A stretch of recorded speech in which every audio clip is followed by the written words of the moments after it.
ታሪካችን የሚጀምረው ሶላ የተባለች አንዲት ወጣት ሴት በአንድ ውብ ሬስቶራንት ውስጥ ተቀምጣ ስናይ ሲሆን ቆይ ግን ከዛ በፊት አሁን ላይ 300 ሰብስክራይበር አለን። እቅዳችን በዚህ 90 ቀን ውስጥ 100,000 ሰብስክራይበር ለመግባት ነው። አንችልም? እንችላለን። ሰብስክራይብ አድርጉ። ከፍቅረኛዋ ካይናት ጋር ለመጀመሪያ ጊዜ እየተገናኘች እንደሆነ እንረዳለን። እናቲቱ በጣም ቁም ነገረኛ ፊት ኖሯት ሶላን ትመለከታትና ምንም አይነት ማስጠንቀቂያ ሳትሰጣት ከልጇ ጋር መቼ እንደምትለያ ትጠይቃታለች። ሶላ ይህንን ስትሰማ በጣም ትደነግጣለች። ምክንያቱም የፍቅረኛዋ ቤተሰብ እጅግ በጣም ሀብታም መሆናቸው ገና አሁን እንዳወቀች እንረዳለን። በዚህ ጊዜ አንድ ሰው ወደ ጠረጴዛቸው ይመጣና ክሬዲት ካርድ ሲሰጣት ይህም የካይናት ከልጇ ህይወት እንድትጠፋ ሶላን በገንዘብ ሊደልሏት እንደፈለጉ እንረዳለን። ሶላም አንድ ብልሃት ታስብና ከሱ ጋር ለመለያየት ትስማማለች። ነገር ግን ለ2 ወር ጊዜ ትጠይቃቸዋለች። ምክንያቱም ከዓመት በላይ በደስታ አብረው እንደቆዩና በድንገት ብትለየው እናቱ እንዳለችበት ስለሚያውቅ መጀመሪያ እሱ እንዲጠላት እንደምታደርግና እሱ ራሱ ግንኙነቱን እንዲያፈርስ እንደምታደርግ ትነግራቸዋለች። የካይናት በዚህ እቅዷ በጣም ይደነቁና ሶላ ልጃቸውን ከልቧ ወዳው እንደሆነ የቀረበችው ይጠይቋታል። ሶላም ካይ በስራ ቦታ የቡድን መሪዋ በነበረበት ጊዜ ወደ ቤቷ ሊያደርሳት የጠየቃትን ጊዜ ያስታወሰች በጣም እንደምትወደው ነገር ግን ትክክለኛውን ነገር እንደምታውቅ ትነግራቸዋለች። ይህንን ከተናገረች በኋላም ሶላ በጣም ልቧ ተሰብሮና አዝና ከሬስቶራንቱ ትወጣለች። በቀጣዩ ትዕይንት የካምፓኒው ምክትል ሊቀመንበር የሆነውን የካይን ታላቅ ወንድም ኢያንን እንመለከትና ካይ ከእሱ ጋር ሆኖ ወደ ሶላ ለመደወል ቢሞክርም ነገር ግን ስልኩ አይነሳለትም። ኢያን በቤተሰባቸው ውስጥ ጋብቻ ስለ ንግድ እንጂ ስለ ፍቅር እንዳልሆነ ካስታወሰው በኋላ እንዲያውም የራሱን ሚስት የማህበራዊ ሚዲያ ፖስቶች ሽያጭን እየረዱ እንደሆነ ለማየት ሲፈትሽ እናያለን። ነገር ግን ካይ ስለ ሶላ ብቻ ስለሚጨነቅ እየሰማው አልነበረምና በመጨረሻም ከሷ እያረፍኩ ነው ነገ እናወራለን የሚል የጽሑፍ መልእክት ይደርሰዋል። በማግስቱ ሶላ ወደ ስራ ትሄድና ሽንት ቤት ውስጥ ሆና ፍቅረኛዋ እንዲጠላት የምታደርግባቸው መንገዶች በኢንተርኔት ትፈልጋለች። ነገር ግን ካይ በጣም ሀብታም ስለሆነ ገንዘብ ብትጠይቀው በቀላሉ እንደሚሰጣት ስለምታውቅ ሌላ እቅድ ታወጣለች። ወደ ጠረጴዛዋ ተመልሳ ፊቷን በማጨማደድና የተለያዩ እንግዳ ገጽታዎችን በመፍጠር ልምምድ ማድረግ ትጀምርና የስራ ባልደረቦቿ ሲያናግሯት በጣም አስፈሪና እንግዳ የሆነ እይታ እየሰጠች ታሸሻቸዋለች። በኋላ ላይ ሶላና ካይ ካፌ ውስጥ ይገናኙና እሷም በጣም የሚያበሳጭና ምርጫ የበዛበት በመምሰል እሱ ያቀረበላትን ምግብ ሁሉ ታማርጣለች። ካይ ከዚህ በፊት እንዲህ አይነት ባህሪ ያሳይታው ስለማታውቅ ግራ ይገባውና እጇን ይዞ ወደ ሌላ ሬስቶራንት ይዟት ይሄዳል። ሶላ ምግቡን እንዳየች ማስመሰሏን ትታ ፊቷ ላይ ፈገግታ ይታይና በደስታ መብላት ትጀምርና ካይን እንደምትወደው ስላወቀ ፈገግ ይላል። ነገር ግን ለምን እንዲህ እንግዳ ባህሪ ያሳየች እንደሆነ ሲጠይቃት ሶላ ትበሳጭና ስትጮህበት እሱም ለምን እሱን ለማስቆጣት እንደምትጥር ግራ እየተጋባ ይቅርታ ይጠይቃታል። ሶላ የጥፋተኝነት ስሜት ስለተሰማት ወደ ጓደኛዋ ሬስቶራንት ትሄድና የጓደኛዋ አጎት እንድትሞክረው አዲስ መጠጥ ሲሰጣት ሶላ በጣም ትሰክራለች። ጓደኛዋ ከካይ ጋር እንዳትለያይ ብትነግራትም ሶላ ግን በስካር መንፈስ ሆና ለካይ መለያየት አለብን የሚል መልእክት ትልክለታለች። ጓደኛዋ ልታስቆማት ብትሞክርም ጊዜው ያለፈ ቢሆንም ሶላ ከካይ እናት ገንዘብ እንደተቀበለች ለጓደኛዋ ተናዛ ራሷን ስታ ትወድቃለች። በማግስቱ ጠዋት ሶላ ከካይ ጋር ሊፍት ውስጥ ስትገናኝ በፍርሃት ስሜት ውስጥ ሆና ባለፈው ምሽት ምን እንዳወሩ ትጠይቀዋለች። እሱም ራሷን ተስፋ ቢስ እንደሆነች የምትገልጽና ስለ ጸጉሯ የምታማርርበት እንግዳ የሆነ መልእክት እንደላከችለት ሲነግራት ሶላ በጣም ትረጋጋና መልእክቱ ስለ ራሷ እንጂ ስለ እሱ እንዳልሆነ በፍጥነት ዋሽታ ታስተባብላለች። የስራ ባልደረቦቿ መጥተው በስራ የቡድን ቻት ላይ የላከችውን ግራ የሚያጋባ መልእክት ሲያነሱ ሶላ ስህተቷን ለመሸፈን ያንን ውሸት ትጠቀማለች። ከስራ በኋላ ከስራ ባልደረባዋ ጋር ወደ ሳሎን ትሄድና ስልኳን ስትፈትሽ የባለፈው ምሽት የጥሪ ድምጽ ቅጂ ታገኝና በድምጿ ቅጂው ላይ ከካይ ጋር እንደማትፈልገው ነግራ ስትለያይ ትሰማለች። ካይም ሊያገኛት እንደሚመጣ ቢነግራትም እሷ ግን ቻው ብላ ስልኩን እንደዘጋችው እንረዳና በዚህ በጣም ደንግጣ ካፌ ውስጥ ከካይ ጋር ስትገናኝ ከዛ ጥሪ በኋላ እንዴት እንዳልተናደደና ለምን ምንም እንዳልተፈጠረ እንደሚያስመስል ትጠይቀዋለች። ካይም ሁሉንም ነገር እንደሰማና ከእናቱ ጋር መገናኘቷ እንደሚያውቅ ሲነግራት ሶላ ከተለያየ ዓለም እንደሆኑና ድሃ መሆን ምን እንደሚመስል ስለማይረዳ መለያየት እንዳለባቸው ትነግረዋለች። ነገር ግን ካይ ተስፋ ለመቁረጥ ፈቃደኛ ስላልሆነ ከእናቱ ጋር አውርቶ ሁሉንም ነገር እንደሚያስተካክል ቢነግራትም በተስፋ መቁረጥ ውስጥ ስሜት ሆና ሶላ ከእናትህ ገንዘብ ተቀብያለሁ ብላ የመጨረሻውን እውነት ስትነግረው ካይ በድንጋጤ ውስጥ ሆኖ ምንም መናገር ሲያቅተው ሶላም ልቡን ሰብራ ትታው ትሄዳለች። ቪዲዮውን እዚህ ድረስ ከተመለከታችሁ ተመችቷችኋል ማለት ነው። ቪዲዮውን ላይክ ቻናሉንም ሰብስክራይብ ማድረግ እንዳይረሳ እንላለን። ወደ ታሪካችን ወደ ቢሮ ስትመለስ ሶላ ካይ የአንድ ሳምንት እረፍት እንደወሰደ ስትሰማ እረፍት መውሰድ እንኳን እሷ የሌላት ቅንጦት እንደሆነ እያሰበች ቤት ውስጥም ምንም አይነት ትዝታ እንዳይቀርባት ሁሉንም የካይ ፎቶዎችን አንስታ ትጥላለች።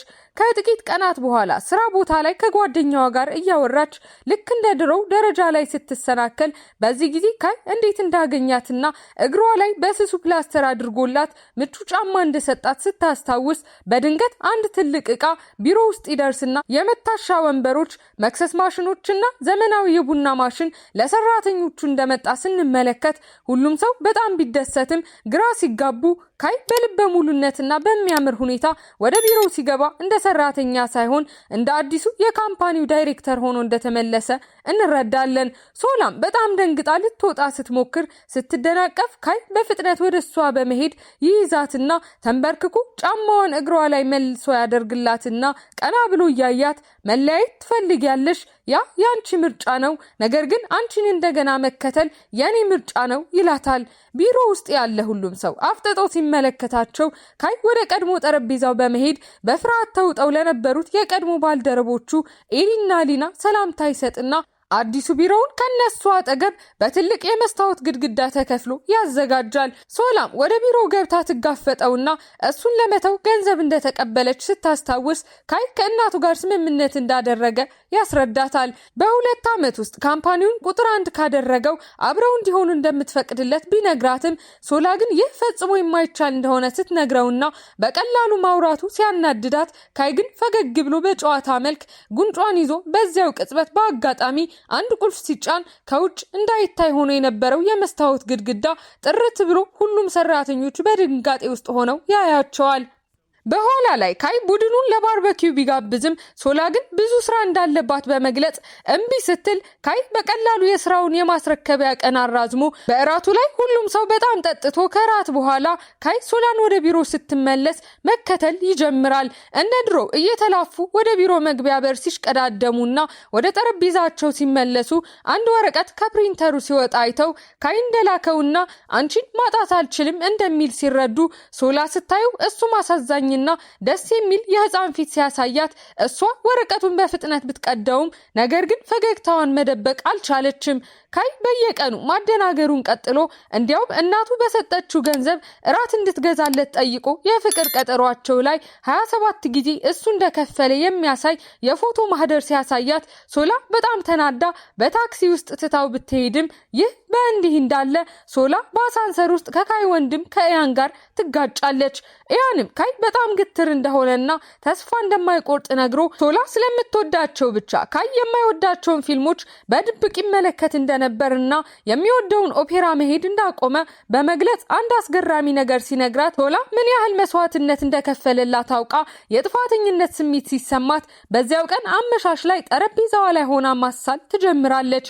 ካያስተውሎ መድኃኒት ሲያመጣላትና ራሷን እንድትጠብቅ ሲነግራት እሷ ስትወጣ የመኪናዋን ቁልፍ ወስዶ ወደ ቤት ሊያደርሳት ወስኖ በመኪና ማቆሚያ ቦታ ሶላ በድንገት የማዞር ስሜት ተሰምቷት ራሷን ስታ ስትወድቅ ካይ በፍጥነት ወደ ሆስፒታል ወስዶ ከእንቅልፏ ስትነቃ ቪአይፒ ክፍል ውስጥ መሆኗን አይታ ይህንን መቀበል እንደማትችል ገልጻ ልትወጣ ስትል ካይ ያስቆማትና በእሷ ምክንያት ህይወቱ ምን ያህል በተሻለ ሁኔታ እንደተለወጠ ነግሮ ሶላ በጣም ተነክታ ስምምነት ታደርጋለች። ለቀድሞ ቀጠሯቸው ክፍያ እንዲሆን 27 ጊዜ ምግብ እንደምትጋብዘውና ከዚያ በኋላ ግንኙነታቸውን በይፋ እንዲያቋርጡ ትነግረዋለች። የመለያየት ምግቦች የሚል ተከታታይ ራት ጀምረው በእያንዳንዱ ምግብ ላይ ሶላ ራሷን ለማራቅ ብትሞክርም ልክ እንደገና ለመጀመሪያ ጊዜ የፍቅር ቀጠሮ የወጡ ያህል ሲሰማቸው ነገር ግን በድብቅ ፎቶ የሚያነሳቸው ሰው እንዳለ ሳያውቁ ይሄም የካይ እናት ስለነበረች ፎቶዎቹን ለታላቅ ልጇ ለኢያን አሳይታ ሶላ ቃሏን በማፍረሷ በጣም ትቆጣለች። ኢያን ግን እናቱን አረጋግቶ ሁኔታውን እሱ እንደሚይዘው ቃል ይገባል። ይህ በእንዲህ እንዳለ ካይና ሶላ ወደ ሌላ ሬስቶራንት ሄደው እዛም መጠጥ ይዘው ካይ ከሰከረች የመለያየት ሐሳቧን እንዳትቀይር ፈርታ እንደሆነ ሲጠይቃት አብረው መጠጥ ጀምረው በጣም ሲቀራረቡ የሬስቶራንቱ ባለቤት ቆንጆ ጥንዶች እንደሆኑ አስቦ በነፃ አንድ ጠርሙስ ወይን ሲሰጣቸው ከራት በኋላ ውጪ ተቀምጠው ካይ በጣም ሰክሮ ሶላን ይዝና አጥብቆ እቅፍ አድርጎ አሁን አትወጂኝም ብሎ ሲጠይቃት ሶላም አይኖቿ በእንባ ተሞልተው አሁንም እወድሃለሁ ብላ ትመልስለታለች። ካይ ሲስማት እሷም ለአንድ አፍታ መልሳ ስማው ገፍታ ስታባርረውና ይህ ስህተት ነው ተለያይተናል ስትለው ካይ በስሜት ጮሆ ለምን ተለየሽኝ? እንዴት ከእናቴ ገንዘብ ተቀብለሽ ትተሽኝ ትሄጃለሽ? ሲላት በዙሪያቸው የነበሩ ሰዎች ተሰብስበው እያዩአቸው ሲያንሾካሽኩ ሶላ በጣም ትዋረዳለች። በማግስቱ ቢሮ ውስጥ ካይ ገና ባለመምጣቱ ብትረጋጋም ነገር ግን እሱ ሲገባ የቢሮ ሁኔታ በጣም ውጥረት የበዛበትና የማይመች ይሆናል። በሌላ በኩል የሶላን ታናሽ ወንድም ጄን ስናይ ሁለት ልጆች ሌላ ተማሪ ሲያንገላቱት ምንም ማድረግ ሳይችል በፍርሃት ሲመለከት በተመሳሳይ ሰዓት የሶላ የስራ ባልደረቦች እሷንና ካይን አብረው ምሳ እንዲበሉ ለማድረግ ሲሞክሩ አንድ ትንሽ ሬስቶራንት ውስጥ ለሁለት ሰው ብቻ የሚሆን ጠረጴዛ ስለነበር ባልደረቦቻቸው ብቻቸውን ጥሏቸው ሲሄዱ ሁኔታው በጣም ከመክበዱ የተነሳ ሶላ በአጋጣሚ ምግቧ ውስጥ ብዙ የጥርስ መውጊያዎች ስትጨምር ካይ በጸጥታ የራሱን ሳህን ከእሷ ጋር ይለዋወጣል። በድንገት ከወንድሟ ትምህርት ቤት ስልክ ተደውሎላት ካይ እንድትሄድና እሱ እንደሚሸፍንላት ሲነግራት እሷ ስትደርስ የካይ እናት እዛ ሆነው ሲገስጿትና ቃሏን እንዳፈረሰች ሲከሷት፣ ነገር ግን በዚያው ቅጽበት ካይ ብቅ ብሎ ሰራተኞቹ በእሷ መምጣት ምቾት እንዳልተሰማቸው ነግሯት እናቱን ይዞ ሲወጣና ለእናቱ ምን እየሰራ እንደሆነ እንደሚያውቅ ቃል ሲገባላት ሶላ ከስራ ውጪ ጉዳይ እንዳለባት ማስታወሻ ትታ በጓደኛዋ ሬስቶራንት ውስጥ እየረዳች እንደሆነ እንረዳለን። በኋላም ከጉልበተኝነቱ ጉዳይ ጋር በተያያዘ ወደ ወንድሟ ኮሌጅ ትሄዳለች። የጉልበተኞቹ ወላጆች በጣም ባለጌዎች ሆነው ለችግሩ ገንዘብ ብቻ ለመክፈል ቢያቀርቡም ነገር ግን የተጎጂው እናት በልጇ ላይ የደረሰውን አስከፊ ጉዳት ስታሳያቸው ሶላ በወንድሟ ምትክ ባለመርዳቱ ይቅርታ ጠይቃ ጉልበተኞቹ መቀጣት እንዳለባቸው ለወላጆቹ ትነግራቸዋለች። ከዚያም ወንድሟን ይዛ የራሳቸውን የልጅነት ጊዜ አስታውሳ ጨካኝ አባታቸው ሲደበድባቸው እሷ ሁሌም ጄን ትከላከልለት እንደነበርና ጓደኛውን ባለመርዳቱ ስህተት እንደሰራና ለፍትህ እጦት ተመልካች መሆን እንደሌለበት ትነግረዋለች።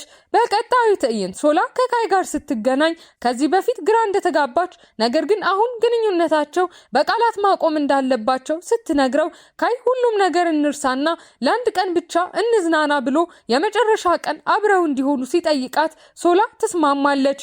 በማግስቱ ሶላ እና ካይ ለመጨረሻ ቀጠሯቸው ወደ መዝናኛ ፓርክ ሄደው ትልቁን መንኮራኩር ተሳፍረው አስቂኝ የራስ ማሰሪያዎችን አድርገው ልክ እንደ ድሮ ጊዜ ቢሆንም ጥልቅ ሐዘን ግን ሲያጠላባቸው ምሽት ሲሆን አንዲት ትንሽ ልጅ ለወላጆቿ ስታለቅስ አይተው ካይ ሕፃኗን አጽናንቶ ቤተሰቧን እንድታገኝ ሲረዳት ትንሿ ልጅ ልዑል ብላ ስትጠራው ካይ ወደ ሶላ ዞሮ በከባድ ጊዜያት ከጎኗ የሚሆንላትን ሰው መሆን እንደሚፈልግ ይነግራታል። ነገር ግን ቀኑ አልቆ በሰማይ ላይ ርችቶች እየተተኮሱ አይናቸው በእንባ ተሞልቶ ይሰነባበታሉ። ወደ ስራ ሲመለሱ ሁሉም ነገር ሲከብድ በስብሰባ ወቅት ሶላና ካይ ሁለቱም ሐሳባቸው ተከፋፍሎና አዝነው እናያቸዋለን። በኋላ ላይ ሶላ ካላወቀችው ቁጥር የጽሁፍ መልእክት ሲደርሳት መልእክቱ ልክ ካይ የሚጽፈው አይነት ቢመስልም ሶላ ካይ ሁለት ስልኮች እንዳሉት ስታይ ወዲያውኑ ጠርጥራ በንዴት ስትጋፈጠው እሱ ግን መልእክቱን እንዳላከና ሁለተኛው ስልክ አዲስ የካምፓኒው የሙከራ ስልክ እንደሆነ ይነግራታል። ሶላ በጣም አፍራ ትታው ትሄድና ለስራ ጉዞ ስትዘጋጅ ከማይታወቀው ቁጥር ሌላ መልእክት ሲደርሳት ተናዳ ወደ ሰውየው ደውላ እንዲያቆም ስትነግረው በሌላኛው ጫፍ ያለው ሰው ግን በደስታ ከሷ ጋር ማውራት እንደሚያስደስተው ይናገራል። በማግስቱ ጠዋት ሶላና ባልደረቦቿ በመኪና ሲጓዙ በትልቅ መኪና ተገጭተው መንገድ ላይ ተቸግረው ሲቀሩ ካይ በመኪናው መጥቶ ሲያድናቸው አብረውት እንዲሄዱ ያስገድዳቸዋል። በመኪናው ውስጥ የሷ ባልደረባ ሊና ስልኳን ከብሉቱዝ ጋር ለማገናኘት ስትሞክር የሶላ ስልክ ከካይ መኪና ጋር እንደተገናኘ ስታይ ሶላ በጣም ተደናብራ ደካማ የሆነ ሰበብ ትፈጥራለች። በጉዟቸው ወቅት ካይ ወደ ሶላ ለመቅረብ ሲሞክር እንዲያውም በቀልድ መልክ ሃኒ ብሎ ሲጠራት ይህም ባልደረቦቿን ያስደነግጣል። በኋላ ብቻቸውን ሲሆኑ ከመኪና አደጋው ለደረሰባት ቁስል መድኃኒት ሲሰጣት ሶላ አሁን እንግዳ እንደሆኑ እንዲያስታውስ ነግራው በዚያ ምሽት ከእሱ ጋር እንደዚህ መስራት ስለማትችል ስራዋን እንደምትለቅ ትነግረዋለች። ልቡ የተሰበረው ካይ ወደ እናቱ ሄዶ ያንና ሚስቱም እዛው ሲሆኑ ካይ ወደ ውጭ ሀገር ቅርንጫፍ እንዲያዛውሩት እናቱን ቢጠይቃትም እናቱ ግን እሱ እንዲቆይና ካምፓኒውን እንዲረከብ ስለምትፈልግ እምቢ ስትለው የተሸፈነው ካይ ከዚያ ወጥቶ በቀጥታ ወደ ሶላ ቤት ይሄዳል። በሩን ስትከፍት ሁሉንም ነገር ትቼ ነው የመጣሁት፣ የሚሄድበት ሌላ ቦታ የለኝም ሲላትና ሲያቅፋት በዚያው ቅጽበት ወንድሟና ባልደረቦቿ ሊናና ኤሊ ከክፍሉ ወጥተው ዳይሬክተራቸው ሶላን ሲያቅፍ ሲያዩ ሁሉም ሲደነግጡ ሶላም ሁኔታውን ለማስረዳት ተገድዳ እሷና ካይ ለዓመት ተኩል የፍቅር ግንኙነት እንደነበራቸው ነገር ግን ከአንድ ወር በፊት እንደተለያዩ ስትነግራቸው ባልደረቦቿ በጣም ይደነግጣሉ። በኋላ ላይ ጓደኛዋ የመለያየታቸው ምክንያት የካይ እናት እንደነበረች እንደነገረቻቸው ሶላ ስታውቅ አሁን ሊናና ኤሊ በስራ ቦታ ከመጠን በላይ ደግና ጠባቂ ስለሆኑባት ሶላ የበለጠ ምቾት አልተሰማትም። እንዲያቆሙ ብትነግራቸውም አልሰሟትም። ካይ የስብሰባ ክፍል ውስጥ መጥቶ እሷ ምቾት እንዳይሰማት ቢሮውን ወደ ሌላ ፎቅ ሊያዛውር እንደሚችል ቢነግራትም ሶላ ግን አሁንም ስራ እንደምትለቅ ትነግረዋለች። ትልቅ ጭቅጭቅም ያደርጋሉ። እሱ የራሱን ጥቅም ብቻ እንደሚያስብና ድርጊቱ እሷን እንዴት እንደሚጎዳት እንደማይረዳ ስትከሰው ይህ በእንዲህ እንዳለ የእሷ ባልደረባ ኤሊ እሷን ለመርዳት በማሰብ ከአንድ ሰው ጋር ቀጠሮ ይዞላት ሶላ ቀጠሮው ላይ ሄዳ ሰውየው ጥሩ ቢሆንም የሚናገረው ነገር ሁሉ ግን ካይን ሲያስታውሳ ቅመም የበዛበት ምግብ እንደማይወድ ሲነግራትም ካይ ለሷ ብቻ ብሎ እንዴት እንደሚበላ ስለምታስታውስ ስለ ፊልም ሲያወራ የካይን ድብቅ የኦፔራ ፍቅር አስታውሳ ካይ ስለ ቀጠሮ አውቆ በጣም እንደሚያር በግልጽ እንረዳለን። ይህ በእንዲህ እንዳለ ያንና ሚስቱ ናሪ የራሳቸውን ግንኙነት ለማስተካከል እየሞከሩ ሲሆን የበለጠ ለመነጋገር ይስማማሉ። ለመጀመሪያ ጊዜ በአውሮፕላን ላይ እንዴት እንደተገናኙ አስታውሰው ያን ተኝታ የነበረችውን ናሪ በብርድ ልብሱ በደግነት ሲሸፍናት አይተን ናሪም በዚህ በጎ ጎኑ እንደተማረከች ትናገራለች። በስራ ቦታ ካምፓኒው የሚወክለው አንድ አርቲስት የሌላን ስራ ሰርቋል ተብሎ ሲከሰስ ቀውስ ተፈጥሮ ካይ ሁኔታውን በሚገርም ብቃት ሲፈታው ሶላ ለባህሪዋ ይቅርታ ልትጠይቀው ስትሄድ እሱ ግን ቀዝቀዝ ብሎና ቅር ብሎት ስለሚመልስላት በጣም መጥፎ ስሜት ይሰማታል። ሬን የተባለው አርቲስት ወደ ስቱዲዮ መጥቶ ሚስጥራዊ የጽሁፍ መልእክቶችን ለሶላ ሲልክ የነበረው እሱ እንደሆነ ተረድተን ቁጥሯን በስህተት እንዳገኘ ይነግራታል። በኋላ ኤሊ ለሶላ ቀጠሮውን ያዘጋጀው እሱ እንደሆነ ለካይ ሲናዘዝ በዚያው ቅጽበት ሬን ብቅ ሲል ካይ ሬን ለሶላ ፍላጎት እንዳለው ሲገነዘብ በኋላ ሶላ ቡና ቤት ውስጥ ስትሆን ሬን መጥቶ አብራው ምግብ እንድትበላ ጠይቋት እሷ እምቢ ብላ ቁጥሩን ልትዘጋ ስትል ሲያስቆማት በድንገት ካይ መጥቶ ሬን የሶላ እጅ እንደያዘ አይቶ ካይ ወደ እነሱ ሄዶ የሶላን እጅ ይዝና ካንቺ በቀር ማንንም አልወድም ብሎ ወደ መኪና ሲጎትታት ሬን ሌላኛውን እጇን ይይዛል። በተጋባችው ሶላ ላይ የጉትታ ትግል ሲጀምሩ በመጨረሻም ሁሉም በካይ መኪና ውስጥ ይገባሉ። ሬን ከኋላ ተቀምጦ በጭጋጋማው መስኮት ላይ ለሶላ መልእክት ሲጽፍላት ካይ ቀንቶ መኪናውን ከፍተኛ ፍጥነት ይነዳዋል። በኋላ ወንዝ ዳር ካይና ሶላ ሲያወሩ ስለ ቀጠሮዋ እንደተናደደ ሲነግራት ሶላ ይህንን ስትሰማ ትንሽ ደስታ ይሰማታል። በዚያ ምሽት ሶላ ሬንና ባልደረቦቿ አብረው ራት በልተው የቡድን ፎቶ ሲነሱ ሬን ወደ ሶላ ተጠግቶ ሲቆም ካይ ፎቶ በኢንተርኔት ላይ ሲያይ በጣም ተናዶ ያንን ስለ ሬን ሁሉንም ነገር እንዲያጣራለት ይጠይቀዋል። ያን እንዲረጋጋና እቅድ ሲሰጠው ፍቅርሽን መልሺ እናቴን እኔ ይዛታለሁ ሲል ካይ የራት ግብዣቸውን ሰብሮ በመግባት በሬንና በሶላ መካከል ይቀመጣል። ቡድኑ ወደ መጠጥ ቤት ሄዶ ሁሉም በጣም ሲሰክሩ በማግስቱ ጠዋት ሶላ የሬን የስዕል ስቱዲዮ ውስጥ ስትነቃ ካይ በአቅራቢያው ወለል ላይ ተኝቶ ታያለች።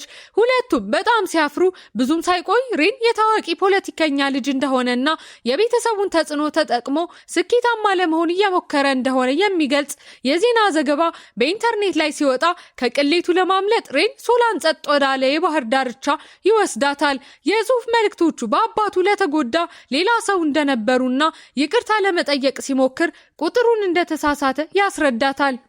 ካይ የያንን ምክር በመከተል ቀዝቀዝ ያለና ፕሮፌሽናል መስሎ ባህር ዳርቻው ላይ ያገኝቷቸው ቅሌቱን በማጥራት ላይ ላደረገው እርዳታ የሬንን አባት አመስግኖ ትቷቸው ቢሄድም የሱ ቀዝቃዛ ባህሪ ሬንንም ሶላንም ሲያስደነግጥ ወደ ቢሮ ሲመለስ ካይ ወደ ሌላ ፎቅ ተዛውሮ እሷን ችላ ማለቱን ይቀጥላል። ሶላ በሚገርም ሁኔታ ቅናትና ንዴት ሲሰማት ከምራቷ ከናሪ ጋር ሲያወራ ታየውና ሌላ ግንኙነት እንደጀመረ በስተት ታስባለች። የሶላ የልደት ቀን ሲሆን ወንድሟ ቁርስ ያዘጋጅላታል። ካየሰጣትን የአንገት ሐብል ስትመለከት የሐዘን ስሜት ሲወርሳት ይህ ቀን የተለየቻት እናቷ የሞተችበት ዓመት መሆኑን እንረዳለን። ወደ ሬስቶራንት ሄዳ ብቻዋን ስትጠጣ በአጋጣሚ ሬንም እዚያው ተገኝቶ ምን ያህል እንዳዘነች ሲያስተውል ስልኳን ሲመለከት ከካይ ብዙ ያመለጧት ጥሪዎች እንዳሉ አይቶ ሊደውልለት ይወስናል። ካይ ሰክራ የነበረችውን ሶላ ሲያገኛት ሬን አሁንም የሚዋደዱ ከሆነ ለምን እንደተለያዩ ሲጠይቀው ካይ ግን መልስ ሳይሰጥ ሶላን ወደ ቤት ይወስዳታል። በስካር መንፈስ ውስጥ ሆና አይኖቿን ከፍታ ምን እንደተፈጠረ ስትጠይቀው ሰክራ እንደነበርና ሊወስዳት እንደመጣ ነግሯት እሷ ግን ከእንግዲህ እንዳይደውልላት ትነግረዋለች። በማግስቱ ሶላ የእናቷን የቀብር ስነስርዓት ለማክበር ወደ መካነ መቃብር ስትሄድ በጣም የተደበላለቀ ስሜትና ሐዘን ተሰምቷት በድንገት ካይ መጥቶ ወንድሟ የት እንደምትገኝ እንደነገረው እንረዳለን። ሶላ እናቷ መጥፎ ሰው እንደነበረችና እንዳላዘነች በማስመሰል ጠንካራ ለመምሰል ብትሞክርም ነገር ግን እንባዋ ፊቷ ላይ መውረድ ሲጀምር ካይ ወደ እሱ ስቦ ሲያቅፋት በኋላ ላይ አብረው ሲቀመጡ ብቻዋን መሆኗን ሲያውቅ ራሱን መቆጣጠር እንዳልቻለ ነግሯት ልትሄድ ስትነሳ ካይ እንጋባ ሲላትና የሚያምር ቀለበት አውጥቶ ህይወቴን ካንቺ ጋር ማሳለፍ ፈልጋለሁ ቢላትም ሶላ ምንም ነገር መናገር ያቅታታል። ቀናት ሲያልፉ ሶላ አሁንም መልስ ሳትሰጠው የካይናት ስለ ጋብቻ ጥያቄው አውቃ ካይን ለረጅም የንግድ ጉዞ ወደ ስፔን እንዲሄድ ስትነግረው እሱም እንደሚሄድ ለሶላ መልእክት ሲልክ በድንጋጤ ሶላ ወደ አየር ማረፊያው ሮጣ እሱን አግኝታ ሁሉንም ነገር ተናዛ በጣም እወድሃለሁ ብላ ያለ እርሱ መሆን አልችልም ከዚህ በኋላ እኔ ነኝ የማሳድድህ ስትለው ካይ በጣም ተደስቶ በመጨረሻም ተቃቅፈው ይታረቃሉ። ጉዞው ለ5 ቀናት ብቻ እንደነበር ሲገባን ካይ ሲመለስ ከመቼውም ጊዜ በላይ በደስታ ወደ ካምፓኒው ተመልሶ ነገር ግን ባልደረባቸው ኤሊ ሊና ላገኘችው እድገት እሱ ባለመመረጡ በጣም አዝኖ በጣም ሰክሮ ስለ ሶላና ካይ ግንኙነት በካምፓኒው የውስጥ መድረክ ላይ እንደሚለጠፍ ሲያስፈራራ እሱ ለማረጋጋት ሶላ የቡድን መሪነቷን ቦታ ለኤሊ እንደምትለቅ በማወጅ ስራዋን ትለቃለች። ይህ በእንዲህ እንዳለ ያን በመጨረሻ ለሚስቱ ለናሪ ስሜቱን ተናዞ በጣም እወድሻለሁ ሲላትና ሲሳሳሙ እውነተኛ ትዳራቸውን ለመጀመር ዝግጁ ናቸው። በዚያ ምሽት ሶላ የካይ ሆቴል ውስጥ ሆና ከስራ እንደተባረረች ስታውቅ ይህ የእናቱ ስራ እንደሆነ ተረድታ በማግስቱ ገንዘቡን ለመመለስ ትሄዳለች። ስትወጣ ካይና ሬን ሊወስዷት መጥተው ከሬን ጋር መሄድን መርጣ ይህም ካይን ቢያሳዝነውም ነገር ግን በቅርቡ ሶስቱም አብረው እንደሚወጡ ቃል ትገባለች። በኋላ ሶስቱም እራት ሲበሉ ሬን ለካይ ሶላንም እናቱንም መጠበቅ እንዳለበትና ከእናቱ ጋር በአግባቡ መነጋገር እንዳለበት ሲነግረው ካይ ምክሩን ተቀብሎ ወደ ቤት ሄዶ እናቱን ስለ ሶላ ማባረሯ ይጋፈጣታል። በተመሳሳይ ጊዜ ያንና ናሪ እንደ አንድ ደስተኛ ጥንዶች ሲሆኑ እናያለን። አዲሱን ጅማሬያቸውን ለማክበር ካይ ሶላን ወደ ካምፕ ወስዶ በከዋክብ ስር ጣቷ ላይ ያረገውን ቀለበት እያሳየች ለጋብቻ ጥያቄው አዎ እንደምትል ትነግረዋለች።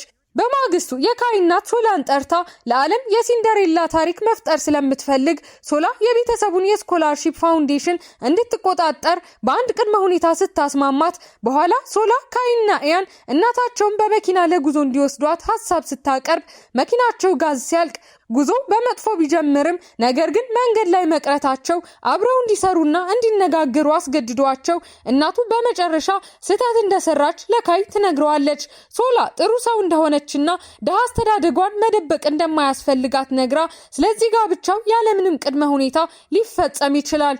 ከ2 ወር በኋላ የሶላና የካይ የሰርግ ቀን ሲሆን ከአንድ ቀን በፊት ያን ቤታቸው ያድራል። በማግስቱ ጧት ሶላና ናሪ በእናቱ ቤት ውስጥ ከአንጎቨር ሲያገግሙ አይተን ካይ መድኃኒት ይዞ ሲመጣ ሁሉም በደስታ ቁርስ ይበላሉ። ለጓደኞቻቸው ለሊናና ኤሊ የሰርግ ጥሪ ካርድ ሲሰጧቸው እነሱም በጣም ተደስተው በመጨረሻም ሶላ የሰርግ ልብሷን ለብሳ ለስነ ስርዓቱ ዝግጁ ሆና ስታስብ ህይወቷ ተረት ሳይሆን እውነተኛ ችግሮች ያሉት እውነተኛ ታሪክ እንደሆነና ይህም ማንም የተሻለ እንደሆነ ትረዳለች። በዚያው ቅጽበት ካይ ወደ ውስጥ ገብቶ ተንበርክኮ የሚያማምሩ የሰርግ ጫማዎችን በእርጓ ላይ በቀስታ አድርጎላት እጇን ይዞ አብረው ወደ መድረኩ ይወጣሉ። በዚህ ጊዜ ሶላና ካይ በፍቅር የተሞላ መሳሳም ሲለዋወጡ ሁሉም ሰው ሲያጨበጭብላቸው ደስተኛ ህይወታቸውን አብረው ለመጀመር ዝግጁ መሆናቸውን እናይና ፊልሙ ያበቃል።